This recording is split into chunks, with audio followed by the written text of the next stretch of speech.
ನಮಸ್ಕಾರ. ಇವತ್ತಿನ ವಿಷಯ ನಾಗಗಳನ್ನು ಹತ್ಯೆ ಮಾಡಿದಾಗ, ಹತ್ಯೆ ಮಾಡುವ ಸಂದರ್ಭದಲ್ಲಿ ಅಲ್ಲಿ ಯಾರಾದರೂ ಜನಗಳು ನಿಂತು ನೋಡಬೇಕಾದ್ರೂ ಕೂಡ ಅವರಿಗೆ ದೋಷ ಶಾಪ ಯಾಕೆ ತಗಲುತ್ತೆ ತಿಳ್ಕೊಳ್ಳೋಣ. ನೋಡಿ, ನಾಗನ ಹತ್ಯೆ ಮಾಡಬೇಕಾದ್ರೆ ಕೆಲವು ಟೈಮಲ್ಲೆಲ್ಲ ನಾಗಗಳು ಒಂದು ಸನ್ನೆಯನ್ನು ಮಾಡ್ತವೆ. ಬೇಡ, ನಾನು ನನ್ನ ಪರಿವಾರದೊಂದಿಗೆ ಹೋಗ್ತೀನಿ, ನೀವು ನಿಮ್ಮ ಪರಿವಾರದೊಂದಿಗೆ ಖುಷಿಯಾಗಿರಿ ಅಂತೇಳಿ ಒಂದು ಸನ್ನೆಯನ್ನು ಮಾಡುತ್ತೆ. ಆದರೆ ಆ ಸನ್ನೆ ಮಾಡುವ ಸಂದರ್ಭದಲ್ಲಿ ಹತ್ಯೆ ಮಾಡುವಂಥ ವ್ಯಕ್ತಿಗಾಗಲಿ ಅಲ್ಲಿರ್ತಕ್ಕಂಥ ಜನಗಳಿಗಾಗಲಿ ಗೊತ್ತಾಗೋದಿಲ್ಲ. ಯಾಕೆ ಅಂದರೆ ಆ ಟೈಮಲ್ಲಿ ವಿಷ ತುಂಬಿರೋ ಹಾವು ಕಚ್ಬಿಟ್ರೆ ನಮಗೇನು ತೊಂದರೆ ಕೊಡುತ್ತೋ ಅಂತ ಹೇಳಿ ಗಾಬರಿಗೊಂಡಿರ್ತಾರೆ. ಅದೂ ಕೂಡ ಅಷ್ಟೇ ಗಾಬರಿ ಆಗುತ್ತೆ.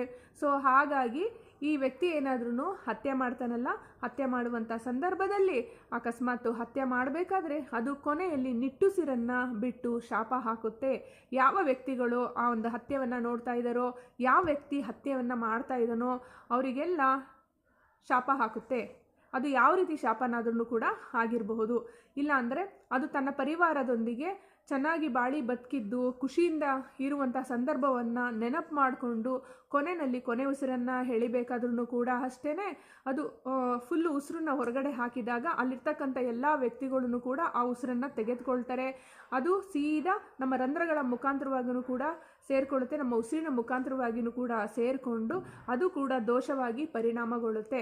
ಇದಾದಮೇಲೆ ಅಂತಹ ವ್ಯಕ್ತಿಗಳಿಗೆ ಮಕ್ಕಳು, ಮೊಮ್ಮಕ್ಕಳು, ಮರಿಮಕ್ಕಳು ಆಗ್ತಾ ಇರಬೇಕಾದ್ರೆ ಎಲ್ಲ ಕಂಟಿನ್ಯೂಸ್ ಆಗಿ ಅದು ಆಟೋಮೆಟಿಕ್ಕಾಗಿ ನೀವೇನು ತಪ್ಪು ಮಾಡ್ದಲೇ ಇದ್ರೂ, ಏನು ತೊಂದರೆ ಕೊಡ್ದಲೇ ಇದ್ರೂ ನಾಗಗಳಿಗೆ ಅದು ಆಟೋಮೆಟಿಕ್ಕಾಗಿ ಸಂಪೂರ್ಣವಾಗಿ ಕಂಟಿನ್ಯೂ ಆಗ್ತಾನೆ ಇರುತ್ತೆ. ಹಾಗಾಗಿ ದೋಷ ಶಾಪ ಅನ್ನೋದೆಲ್ಲ ಬರುವ ಸಾಧ್ಯತೆ ಇರುತ್ತೆ.